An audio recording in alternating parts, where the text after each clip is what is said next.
I'm a 61-year-old man and I have an eating disorder. And I've had one for years. Started when I was a kid. A lot of men don't have an opportunity to talk about it. A lot of men fear talking about it. I've worked with many men over the years, whether they're athletes, whether they're in the modeling industry, whether they're working at 7-Eleven, whether they're a school teacher. Our society is very rough on men. Now, I don't take away anything when it comes to women, because women, it's even rougher.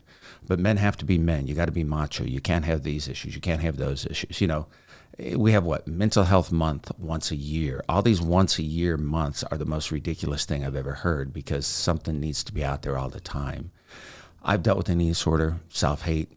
You know, food. People don't realize a drug addict uses drugs, alcoholic uses alcohol, sex addict uses sex, and I'm also a sex addict.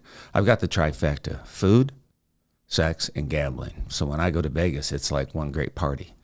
The reality is it's very painful, because no matter how well I do, and I do very well now, you still have the residuals from the past. You still have, you know, why me? You know, what did I do? When I first went into treatment in 1994, the only thing people ask me, are you gay? Well, gay men, straight men, anybody with pronouns, everybody deals with something like this. So many men are out there and they have body dysmorphic disorder where they need to be bigger. You'll see a lot of weightlifters, a lot of guys that are in great shape. They have great from the torso up, and then down below they got bird legs. Nothing wrong with that. None of this is about judging. It's just about sharing things. And for the women out there, you know, there's a lot of you that might not know what your boyfriend, your husband, whoever it is you're with goes through. It's a nightmare. It honestly is. At my age, I still deal with it on a day-to-day basis, and it's painful. It makes me isolate at times. It makes me lonely. It's affected my work. It's affected my personal life, my sex life.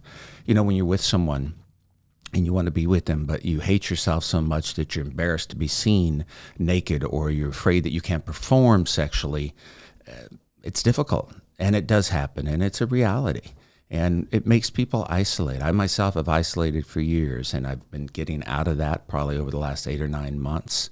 And you always know it's a comfort zone. We're born, first thing we do is slapped on the ass, we get breastfed, you start crying. Nobody sticks a needle in your arm or shoves a beer in your mouth when you're a baby.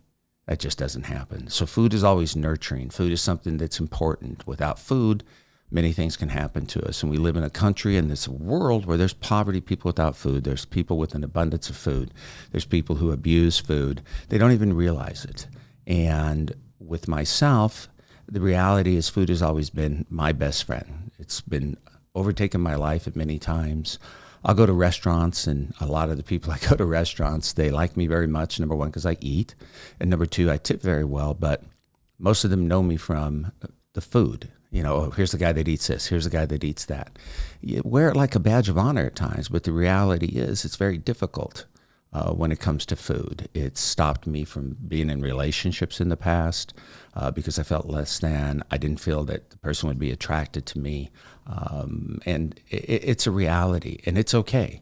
When people say, oh, you should know how you look, that's a nice statement, but the reality is all of us know how we look, but if we don't like ourselves, it doesn't matter what you or somebody else thinks. I think you're lying to me. I think you're bullshitting me. I think you want something.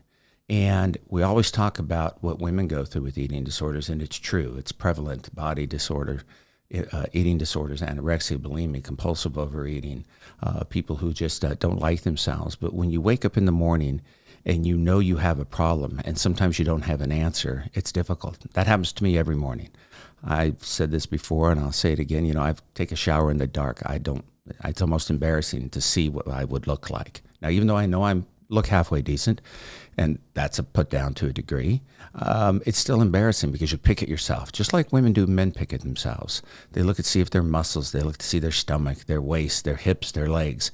Anybody that tells you they don't pretty much is maybe in denial.